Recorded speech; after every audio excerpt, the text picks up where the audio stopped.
As above, so below is a phrase that is little heard these days, but relates to the connectivity of everything. The idea that everything that is done at a human or microcosmic level radiates out across the universe, just as everything that happens at a macrocosmic level eventually works its way through to our human perspective.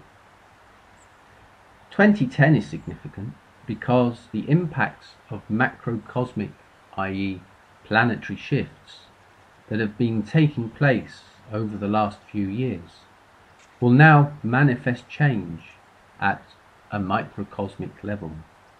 For example, Jupiter, Saturn and Uranus have now moved into dynamic relationship with Pluto, which is now in Capricorn. These planetary movements are creating a pattern of change, and these changes are likely to be felt at all levels of our human existence, within the lives of individuals, organizations, nations, and so on. To say that we live in interesting times is not an understatement. Such times provide challenges, yet also great opportunities for personal growth. To meet the challenges of 2010, we must reconnect with the universe and align ourselves to the new energy patterns that are being produced by these great planetary movements. The new energy vibrations that are being manifested from above might be best described as those of unconditional love, service to others, and respect for all life. And during 2010, we are likely to see challenges to all structures that do not resonate to these energies, these vibrations, whether it be at a human level, an organization, or any other form of structural level. The way our world currently works is being challenged, and our human challenge is to grow with the change, and in so doing bring to birth a higher, a better, a new humanity. Of course, as Stanley Messenger says, our perceptions of reality only change when we are forced on an inner path of development. And this forces us to reconsider what is real when the paradigms we develop from birth that define our relationships with the external world are challenged. 2010 is then a year of inner development, and given the magnitude of accelerated change, there are some simple tentative steps that we can take that might stand us in good stead for the year ahead. For example, as I've already said, we must reconnect ourselves with the universe. Try not to think of yourself as something that is independent of the greater whole, and remember that change is happening on all levels, heavenly or otherwise. We must try to take a new perspective of things. Think of everything in terms of energy. Think of yourself as being an energy system that resonates as a beacon of light and love. One great realization of this age is that the universe is not a material thing, but a living, multi-dimensional ocean of thought and consciousness. And in that sense, everything has an energetic vibration. The emotions of individuals, spiritual beings, organizations, nations, and of course the elemental kingdoms, animals, plants, even the planet itself. Everything is going through energetic change. The new incoming vibrations of unconditional love are somewhat lighter than many of the current energetic patterns that we have on planet Earth. And in many ways, these reflect the higher self or the soul aspect.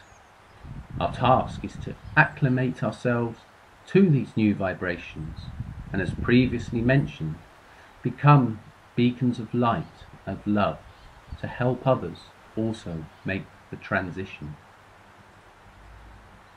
And finally, we must seek to connect with our higher selves and aspire to live by those higher ideals.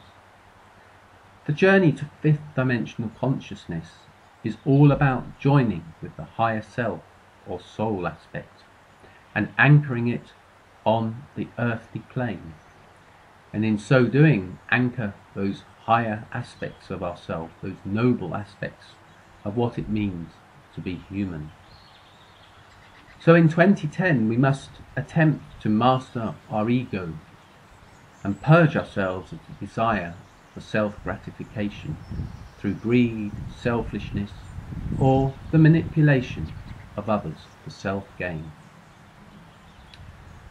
We must seek to connect with the higher self, and through whatever mechanism suits us best as individuals. Essentially, we are looking to create for ourselves moments in the day when we can experience inner peace through a higher connection. This might be done through meditation, exercise, and any other relaxing or creative process. The more we can lift ourselves into the vibration of light and love, the more we will want to stay connected. And it will no doubt be a constant process of reattunement, because our lives are built around ritual patterns of behaviour. But the nature of time itself is now changing. It's been changing since the turn of the 19th century. And what we must now do is almost step out of time, that is, jump off the treadmill and stop chasing, so as to create those special moments of connectivity. Time has a different meaning in fifth dimensional consciousness. It's more to do with living in the moment. Individually and collectively, we must meet the challenge of 2010 and restructure our lives in a way that incorporates these noblest of ideals. We have a marvellous opportunity to bring to birth a new humanity, one that values equality, service to others, and places love and respect for all life at its centre.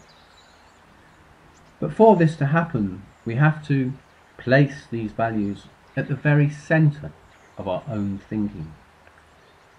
We have then the most significant of challenges, one that reshapes humanity, lifting it to a new harmony for generations to come. And we have two important things in our favour.